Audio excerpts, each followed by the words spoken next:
La coopérative c'est avec nous.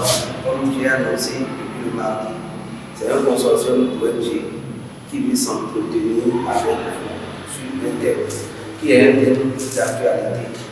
Ce thème, c'est un projet d'éducation aux risques liés aux engins explosifs improvisés.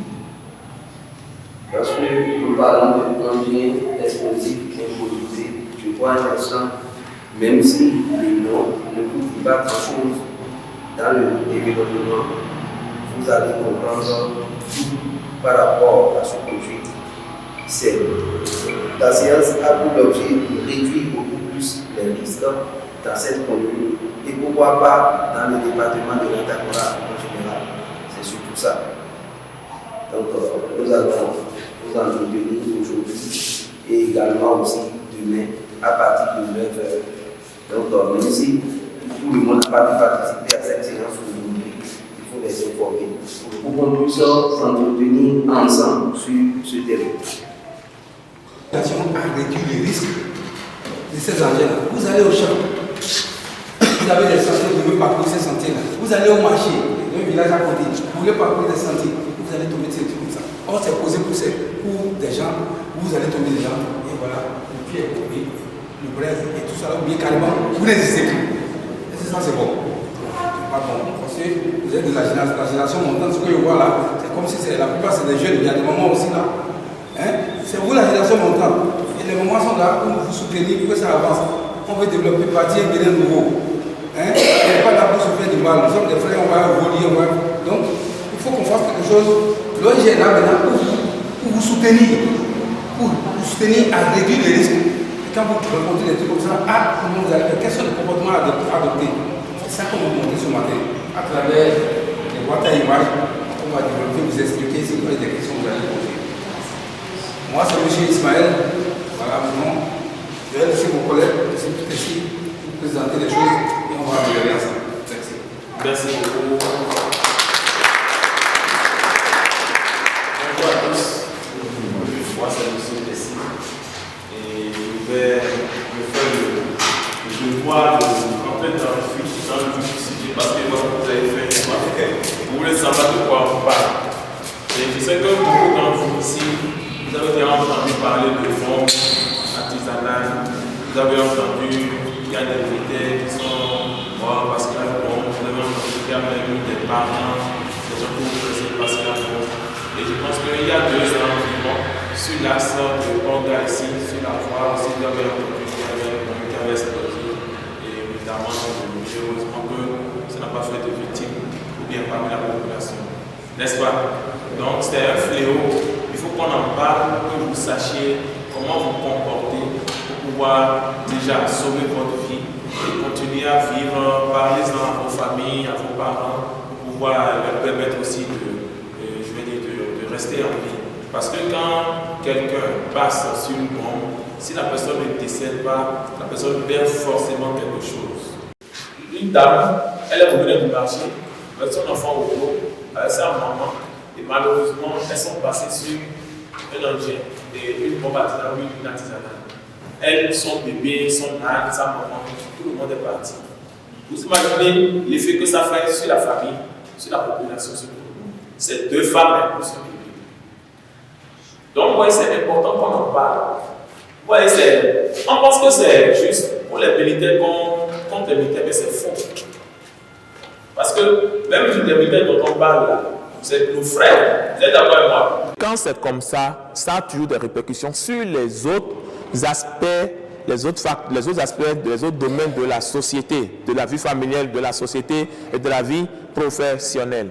Donc, vous voyez, juste parce qu'un jour, quelqu'un a la malchance de rencontrer, parce que nous, c'est de rencontrer son vaudou, c'est ça, on va dire ça, sur la voie. D'accord?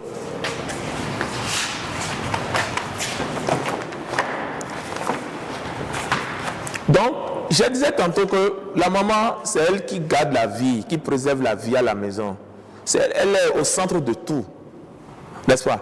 Si une maman est couchée, qui va aller au marché? Qui va préparer? D'accord? Si les bétails sont touchés, on va vendre quoi? on va manger quoi? Donc, l'impact physique là aura des répercussions sur notre vie socio-économique. C'est-à-dire que sur notre vie sociale déjà, les enfants seront abandonnés si la maman est à l'hôpital, par exemple. Si le papa est invalide, qui va aller au champ? Il n'a plus de bras, il n'a plus de pieds pour aller au champ. Ça veut dire qu'il ne peut plus subvenir aux besoins de sa famille. La femme sera obligée de devenir papa et maman à la fois. Est-ce que vous me suivez? Ça fait que l'éducation des enfants va prendre un coup. En même temps, tout va prendre un coup. Il y aura forcément un souci. Comparez un peu, malheureusement, à ceux qui perdent tous leurs parents. Vous voyez un peu. S'il n'y a pas de gens autour d'eux pour vite les reprendre et que c'est juste quelqu'un qui les élève comme ça, vous avez vu un peu ce que ça devient s'ils ne sont pas sérieux. C'est pire que ça ici. Parce qu'il y a le traumatisme de l'explosion, plus maintenant tout ce que ça va créer. Donc vous voyez, ça peut décimer des troupeaux. Et ça arrive souvent chez nous au Bénin. Ça décime des troupeaux. Souvent c'est placé, on espère que quelqu'un passe. Malheureusement, les troupeaux passent et ça explose. Et donc, un bœuf comme ça, on ne peut pas le manger. Pourquoi? Parce que ce qu'on a utilisé, qui a explosé là, c'est des produits chimiques qui sont dedans. Et ces produits chimiques-là donnent même du cancer. Ils sont très dangereux. Ce n'est pas des trucs avec lesquels on s'amuse. Est-ce que vous me suivez? Donc, ça agit sur le plan de la société parce que la cellule familiale sera désorganisée. La cellule de base, c'est la cellule familiale, c'est sera désorganisée. Donc, si déjà une maison, vous êtes dans un quartier, vous prenez 3 maisons qui ont déjà ces cas de problème là, c'est un problème. Ces accidents, c'est un problème parce qu'il faut voir déjà le papa est inapte ou c'est la maman qui est inapte, il faut prendre soin d'eux, ils vont manger comment, l'éducation, c'est beaucoup de choses. Maintenant, les revenus, comment ça va se passer leurs revenus? Parce que quelqu'un comme ça, quelqu'un qui est inapte, ne peut pas avoir de revenus. Il faut aller quémander pour manger. Et aujourd'hui, tout le monde sait, quand quelqu'un te quémande de l'argent, il te tend la main, tu lui donnes 25 francs, tu lui donnes 100 francs. Combien de personnes vont donner 25 francs, 100 francs avant qu'il ne mange et qu'il nourrisse sa famille?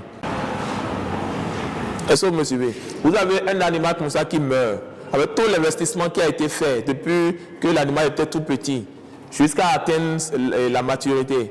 Peut-être que l'éleveur espérait vendre son animal, peut-être à 100 000, à 200 000.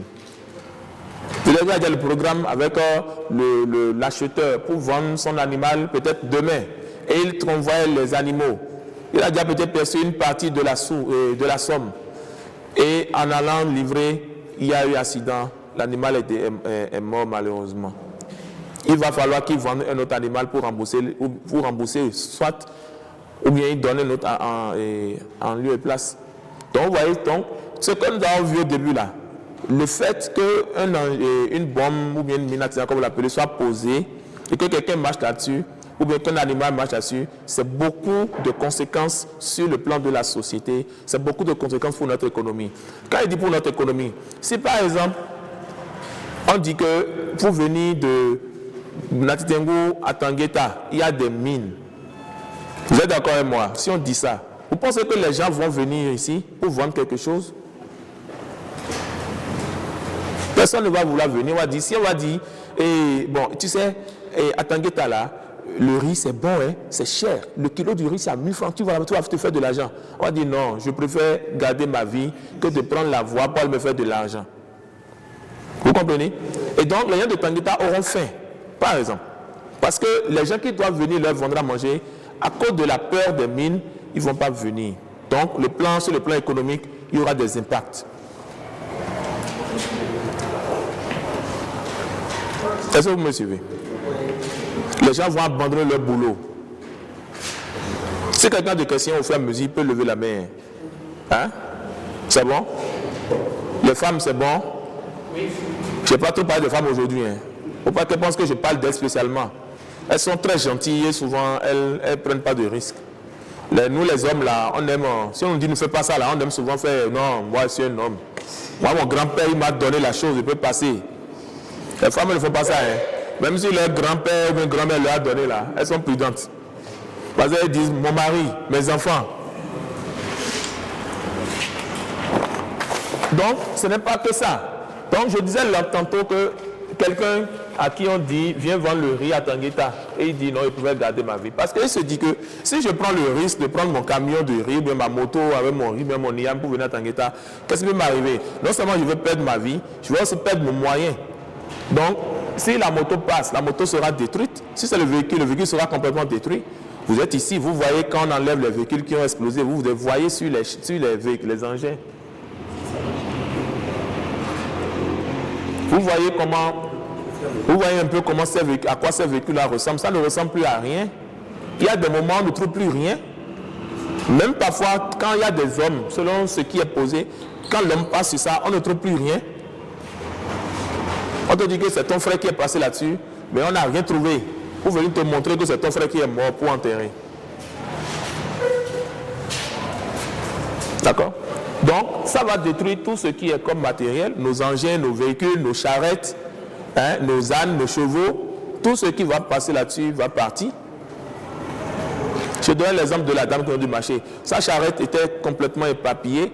On a trouvé son âne là, éparpillé aussi. L'âne éparpillé, on a trouvé une partie de l'âne là sur un arbre, à une hauteur donnée. Elle-même n'en parlons plus. Quelqu'un est passé une fois, une mine a sauté. Le cultivateur n'aura plus jamais envie d'aller dans son champ en empruntant ce taxi ou bien d'aller dans son champ même. Pourquoi? Il se dit que je peux partir maintenant aller moi-même mourir. Et ça fait quoi? Ça crée tout ce qui est problème économique. Donc psychologiquement, ça détruit en fait la peur de mourir dans ces conditions. Surtout si on a déjà vu quelqu'un, on a déjà vu les dégâts, la peur de mourir dans ces conditions. Donc psychologiquement, ça atteint. Et deuxième chose, quand vous avez des gens chez vous, que vous voyez, c'est des gens qui sont vivants, c'est vrai, qui ont sauté déjà sur des mines. Vous avez des frères, des soeurs, vous les voyez. Psychologiquement, même vous n'êtes pas prêt dedans. Vous recevez un coup psychologique. Et la personne qui est victime aussi, directe aussi, psychologiquement, est atteinte. Malgré tout ce qu'on peut dire, tous les soins, tout l'argent qu'on peut leur donner, psychologiquement, il y a quelque chose qu'ils ont perdu. Humainement, il y a quelque chose qu'ils ont perdu. Est-ce que vous me suivez? Est-ce que vous comprenez ce qu'on appelle psychologique? Hein? J'ai donné l'exemple du paysan. Hein? Le paysan, il va là-bas tous les jours. Un jour, il a entendu que son frère paysan là, allait au champ, ça va être beau. Et on a retrouvé que les orteils du frère paysan là. Il va dire, c'est ça, moi, je n'irai plus dans mon champ. Même si on lui dit que c'est bon, on a tout fait, c'est propre, il n'y a plus rien, il va dire, je n'irai plus. Pourquoi? Psychologiquement, il est atteint. Donc, tous ces éléments-là, tous ces facteurs-là sont liés. D'accord? Ça peut empêcher des enfants d'aller à l'école. Je sais que autant que vous êtes, il y a des zones ici, vous n'aimez plus y aller parce que vous vous dites, ah attention, il y a des choses qui se passent là-bas. Ça veut dire que psychologiquement, vous êtes touché par ce qui se passe dans ces zones. Ou bien, c'est ça. Et donc, qu'est-ce qu'on va faire lorsqu'on est en face d'un danger? Parce que c'est un danger. Et on a vu que ces dangers ont beaucoup d'impact, beaucoup de répercussions sur la population. Population civile, population militaire, tout ce que vous voulez. On a vu que ça a beaucoup d'impact. On a vu que ces impacts sont physiques déjà. On remarque ça sur la personne. On a cité handicap, perte des membres, ça peut entraîner la mort. On a vu on parle des impacts socio-économiques, on a parlé des impacts psychologiques. Maintenant, quels sont les bons dangers et les bons réflexes, les bons comportements à adopter? Première chose, moi je vous dis quelque chose. Si on vous dit, cette zone-là est une zone dangereuse, n'allez pas là-bas. Déjà, c'est la première chose. Ou bien, c'est ça on fait, non? Est-ce que quelqu'un va aller au bord de la falaise, aller se jeter dans le vide pour dire qu'il va tomber sur terre? Parce qu'il sait que le bord de la falaise, c'est un danger. On ne peut pas aller là-bas. Donc, vous voyez cette famille-là, ils allaient au champ. Ils ont remarqué qu'il y a un bidon jaune qui est enterré. Mais qui n'est pas bien enterré, c'est visible de loin que le bidon, le sable a quitté un peu. Automatiquement, ils doivent s'arrêter. Parce que c'est un bidon qui est là, on va dire que c'est un bidon d'eau, on va le prendre. C'est un bidon d'essence, on va le prendre. Un bidon d'eau, on ne le trouve pas sur la voie à moitié enterré ou enterré. Un bidon d'essence, on ne va pas le trouver sur la voie à moitié enterré. Est-ce que vous me suivez? Même l'argent, on ne va pas tout l'argent un peu enfoui sur la voie comme ça. Donc vous voyez, ça, il doit s'arrêter automatiquement, immédiatement, sans chercher à aller voir quelle est la couleur du bidon. Est-ce qu'il y a un fil qui sort? Est-ce qu'il y a quelque chose sur ça? Sans chercher à aller ouvrir le bidon, parce que vous savez, ce qui tue le plus les gens, c'est la curiosité. Et donc, ne pas s'approcher. Vous voyez l'homme en rouge? Ah, il dit non, papa. Le papa dit non, moi, il va aller voir. Il dit non, papa, on ne peut pas aller là-bas. On ne doit plus continuer, il faut qu'on s'arrête ici. Ne pas toucher. D'accord? On ne va pas essayer de prendre les photos, filmer. Pourquoi? Parce qu'en essayant de prendre les photos, ça va nous amener à nous rapprocher sans savoir, on peut piétiner ça. Est-ce que vous me suivez? Et ça nous expose. On s'est dit qu'on passe plus de temps en face du danger. Parce que quand on est en face d'un truc comme ça, on ne sait pas qu'est-ce qui est derrière ça. Donc, la meilleure chose à faire, c'est de vite s'éloigner. Parce que si quelqu'un est derrière là-bas, il sait que vous irez dire à la police, ou bien aux pompiers, ou bien à qui, qu'il y a quelque chose là, vous allez gâter son plan, il peut déclencher ça. Donc, on remarque ça, on fait demi-tour, comme si on a oublié quelque chose. Ou comme je l'ai dit, j'allais, j'ai vu le truc, j'ai oublié quelque chose, j'ai fait demi-tour. Personne ne sait pourquoi il fait demi-tour. Personne ne sait. Mais il ne faut pas qu'il fasse, c'est quoi ça, il fait, et je commence pas à courir là. S'il y a quelqu'un derrière, il peut te tuer. Je vous parle de choses réelles que j'ai vues au Mali et autres. D'accord? Revenez sur ces pas. Donc, on va faire demi-tour. Tous ceux qui vont aller dans le sens, on va leur dire non. Il ne faut pas aller là-bas parce qu'on a vu quelque chose là. Et pour que tout le monde soit au même degré d'information, on doit alerter la communauté. Parce que, qu'on veuille ou non, nos communautés sont plus, je vais dire, réactives, vivaces que tout. N'est-ce pas? S'il y a un message qui est passé dans la communauté, tout le monde l'entend. Hein? Donc, on doit alerter la communauté pour dire, attention, sur telle zone-là, dans telle zone-là, il y a telle chose. Il ne faut pas aller d'abord. Donc, c'est ça, alerter les sages, alerter les responsables de la communauté. Ça peut être des responsables religieux, hein? Ça peut être des chefs coutumiers, hein? Chefs de village, ainsi de suite. Il faut les alerter.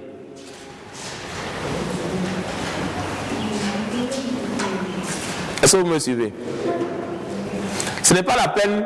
Ouais, ils pouvaient, quand ils ont vu ça, revenir là, aller chez eux tranquillement dans les cases et dire bon, non, on va dormir, on va aller attendre. Comme ça là. Vous ne savez pas votre enfant qui joue, quand vous serez dormi, qu'est-ce qu'il ira faire là-bas? Donc ne souhaite pas ça à quelqu'un. Donc il faut alerter la communauté pour éviter les accidents. Et ces accidents dont on parle là, ce n'est pas comme un accident de route, on cogne, un pompier vient et on prend, ça va, et on peut dire non. Ça là, un accident ici là, ce n'est pas bon à voir. Si c'est comme vous allez alerter la population, il peut enlever ces trucs. Et il peut même fuir la localité parce qu'il peut donner sa description. Il peut fuir la localité. Oui, je comprends. Non, non, c'est même pas fait de représailles. Toi, tu as vu, il t'a vu, peut-être qu'il ne sait pas, demain qu'il a vu. Il disparaît en même temps. Fuis, il ne faut pas attendre. Parce que si tu attends, il peut te tuer. Attendez, il y a une main derrière d'abord. Si tu attends, il peut te tuer. Maintenant, alerter la population, alerter la communauté. Si c'est que tu vas, il sait que tu l'as vu, ça fait quoi? En fait, c'est comme le voleur. Quand il veut voler, tu le vois, qu'est-ce qu'il fait? Il laisse, non? En réalité, il laisse. C'est s'il est con, il va dire que je vais encore quand même prendre cette partie. Donc, en réalité, s'il voit qu'on l'a vu, ce qui cache là, pourquoi il va cacher ça finalement? Donc, il va le laisser, il a envie de quitter avec son truc et parti. Que tu fuis. La chance qui te tue là, c'est 100%. Donc, qu'est-ce qu'il faut faire? Il faut fuir. Il faut essayer de fuir pour pouvoir augmenter la chance de survivre. Maintenant, en fuyant là, tu as plus de chances de vivre que de rester. Il y a plusieurs objets qui peuvent être suspects. Vous me suivez? Un portable peut être un objet suspect. Beaucoup de choses peuvent être objets suspects. Bidon, casserole. En fait, il faut juste penser que là où vous êtes là, ce que vous avez vu là, c'est pas normal que ça soit là. Vous comprenez? Je suis d'aller au champ. Un bidon sur la voie. Un plastique rempli de quelque chose, des fils sur la voie, un truc, une couleur bizarre sur la voie, une ligne droite sur la voie, ou bien, vous comprenez ce que je dis? C'est ce qu'on appelle anormal, c'est anormal que ça soit là. Vous comprenez ce que je dis? Peut-être que là, vous passez tous les jours. Un jour, vous voyez que les gens ne vont pas mettre un pneu là. Et dans le pneu, il y a des choses. Ce n'est pas normal. Donc, vous devez penser à ce qui est anormal. Ce dont la présence n'est pas... Vous me voyez que non, ça, ce n'est pas normal.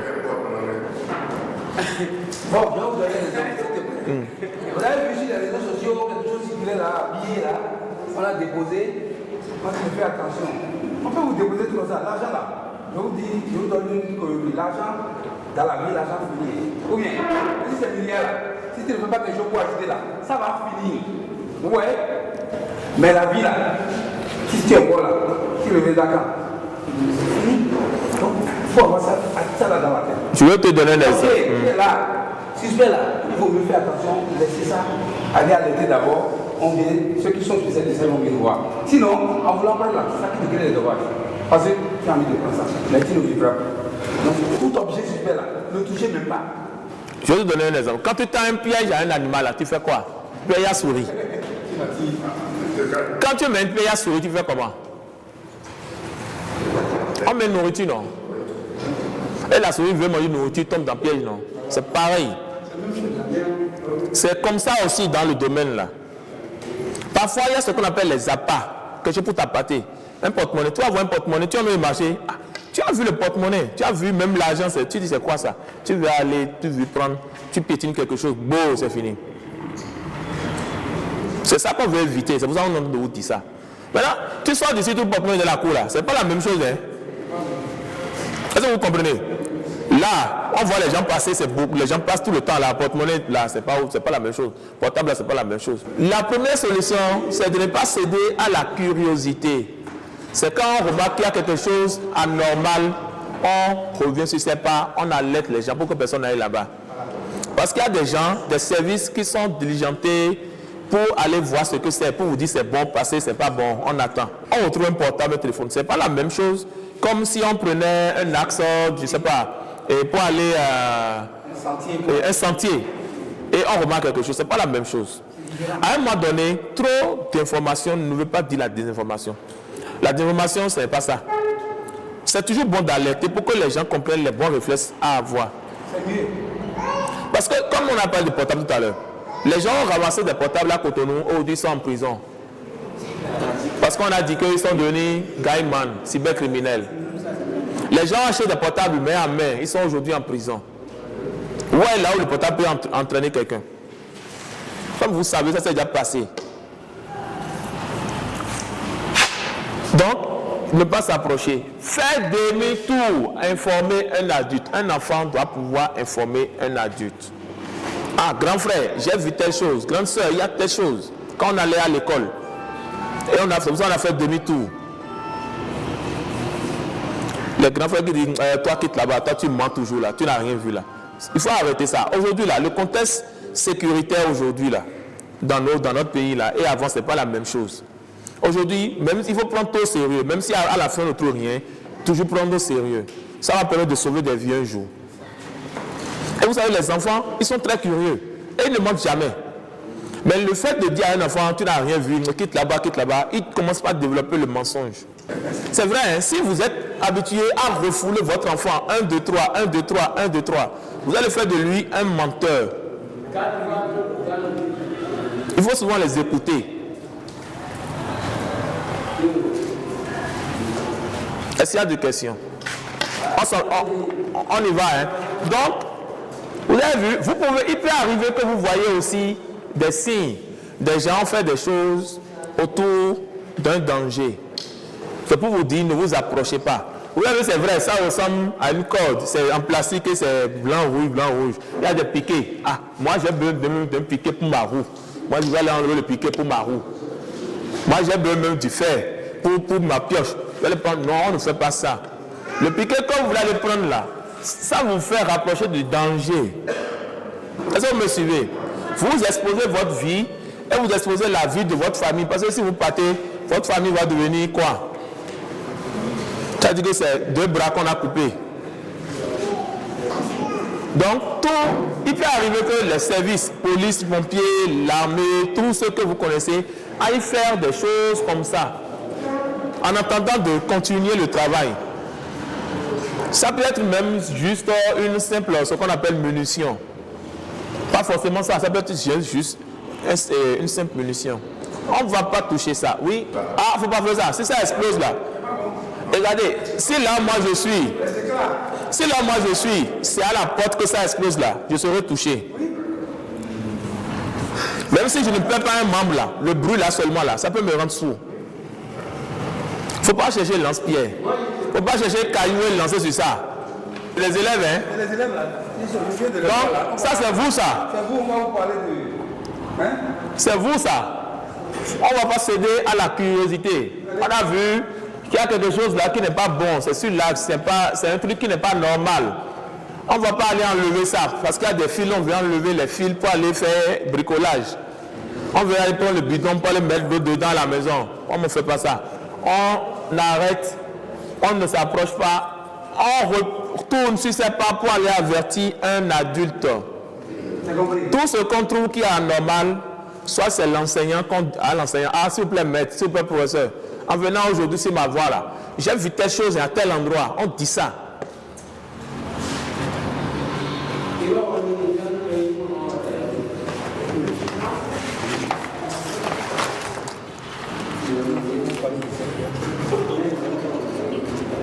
Donc, il y a encore d'autres signes. Ça peut être, les gens peuvent faire des pierres, des tas de pierres ou d'autres choses pour pouvoir signaler le danger. Je ne sais pas. Vous allez voir souvent que quand il y a un accident sur la voie, les gens essaient de prendre des branches de feuilles pour... Ça, c'est tout le monde comme ça au Bénin. N'est-ce pas? C'est pour signaler le danger. Donc, au lieu de trouver ça, là, c'est les moyens qu'on trouve, c'est ceux qui ont l'argent. Les gens peuvent prendre des branches et mettre autour, par exemple. Les gens peuvent prendre des pierres et mettre autour, par exemple. Ainsi de suite. Donc, sachez toujours que, je disais tantôt que tout ce que vous trouvez anormal, vous voyez que dans le milieu, dans le contexte, là où vous êtes là, ce truc-là, c'est bizarre. On ne touche pas. Ceux qui vont souvent au sud. Est-ce que vous avez jamais vu quelqu'un déposer son fétiche et quelqu'un d'autre aller mettre la main dedans? Hein? Même si c'est dans ta maison que le gars a mis fétiche là, devant ta maison. Quelqu'un a posé son vaudou, il vient mettre son huile ou sur ça. Toi tu viens, c'est quoi ça là? Tu vas aller prendre. Même le fou connaît fétiche, il ne touche pas ça. Non, c'est la vérité. Même les fous, ils connaissent les vaudous, ne prennent pas. C'est pour ça que je dis que l'affaire là, c'est comme un vaudou quoi. On ne touche pas ça. On s'éloigne de ça.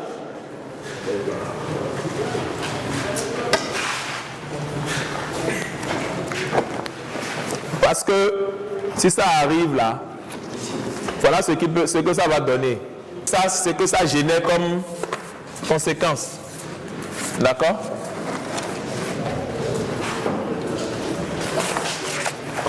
Encore avec ça. Et donc, vous marchez, peut-être quelqu'un devant vous, beau, hé mon frère, on court. En courant là, vous marchez sur notre beau. Maintenant, qui va sauver qui? Personne. Qui va appeler les secours? Personne. Donc, qu'est-ce qui va se passer? Quand ça se passe comme ça, lui s'arrête, il appelle les secours. Allô les pompiers, allô la police. Nous sommes à tel endroit, hein. Il y a quelque chose qui s'est passé. Mon frère là, il est dans le sang. Il est en train de crier. Je n'entends pas sa voix. Je ne vois plus rien. Et on dit ça. Nous sommes à tel endroit, hein. Nous sommes à tel... Et on répète. Et si possible, on empêche les gens d'avoir accès à la zone. Et ils vont venir faire leur travail. Hein? Donc, on doit s'approcher de la victime. On va le rassurer. Quand on finit d'appeler la police ou les pompiers, mon frère, ça va aller. Reste là. Ça va aller. Tiens bon. C'est la vérité. Vous savez, les paroles que vous adressez à un malade, même si c'est un malade simple du palu, là, ça le réconforte. Ça ranime son âme. Ça ranime son âme. Donc, on doit rassurer la victime à distance. On va appeler le secours. Bon, cher papa, cher maman, cher professeur, cher maître, écolier, élève, tout le monde. Maintenant, moi, j'ai fini. Les éléments qui entrent dans la composition, c'est 5 éléments. Et ces 5 éléments, c'est des grandes familles d'éléments. Vous avez parlé de l'engrais, oui. L'engrais est utilisé, on met ça dans le bidon jaune, là. Ou dans le bidon bleu, dans le bidon noir. Ça peut être un grand, un petit, ça dépend. Et c'est l'engrais qui va faire boum. D'accord? Mais vous voyez, boum, là, l'engrais donne quelque chose. Qui allume ça, on appelle ça un allumeur. Qu'on ne trouve pas comme ça partout. D'accord? Et donc, pour que ça allume ça, il faut forcément une batterie derrière. Ça, déjà, il y a 3 éléments. D'accord? Mais comme c'est un système, vous voyez, quand vous rentrez dans une maison, pour allumer là, pour avoir la lumière, vous allumez l'interrupteur, non? Donc, il faut quelque chose qu'on appelle l'interrupteur aussi. D'accord? Qui joue comme interrupteur? Qui a posé? L'interrupteur peut être un homme même. Mais ça peut être quelque chose qui a posé un système qui fait le rôle d'interrupteur. Maintenant, ça veut dire 4. Maintenant, vous voyez le bidon jaune là aussi, le bidon c'est un élément aussi. Seul le bidon vide, c'est un élément à part entière. Donc ça veut dire les 5 éléments.